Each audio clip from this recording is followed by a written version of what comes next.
ఏమిటి నవరాత్రులు? రాత్రులు ఏం చేశాం మనం? రాత్రి ఏమైనా పూజ చేస్తామా? పోనీ శివరాత్రి అంటే జాగరణ చేస్తాం.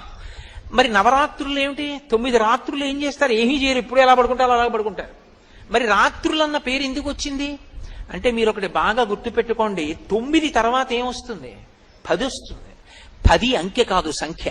2 ఉంటాయి కాబట్టి 9 అంకె. అంకెలలో పెద్దది 9. అంకెలు దాటిపోతే 10 వస్తుంది. 10లో ఏముంటాయి? 1 ఉంటుంది, పక్కన 0 ఉంటుంది. ఆ 1 ఏమిటి? పరమాత్మ. అది తప్ప ఇంకొకటి లేదు. దాని పక్కన నువ్వేమయ్యావు?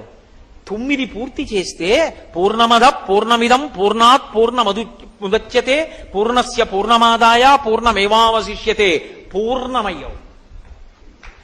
అది 10. 9 చేస్తే 10లోకి వెళ్ళిపోతావు. ఆ 10లోకి వెళ్ళిపోవడానికి 9 చెయ్యాలి. నువ్వు పూర్ణత్వం పొంది 1 పక్కకి వెళ్ళిపోతే, 0కి పక్కన 1 లేదనుకోండి, విలువ లేదు. కానీ 0 0గా ఆధ్యాత్మతత్వంలో గొప్పది. అప్పుడు సంఖ్యలలో మొదటిదాని అయిపోతావు, 10 అయిపోతావు, 1 పక్కకి చేరిపోతావు.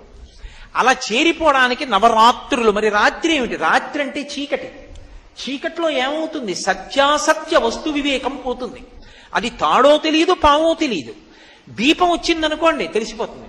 అక్కడ తీసుకొచ్చి చెక్ బుక్ పెట్టండి, ఎల్ఐసి పాలసీ పెట్టండి, లేకపోతే చదువుకున్న డిగ్రీ సర్టిఫికెట్ పెట్టండి, ఉద్యోగం ఆర్డర్ పెట్టండి, లేకపోతే మీకు ఎన్ని సన్మాన పత్రాలు ఉన్నాయో అవి తీసుకొచ్చి అక్కడ పెట్టండి. అది తాడో పామో ఏం తెలియదు. దీపం పట్టుకొస్తే తెలుస్తుంది తాడో పామో.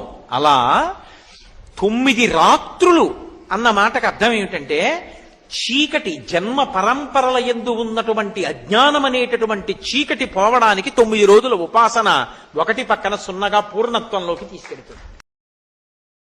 Download ShareChat.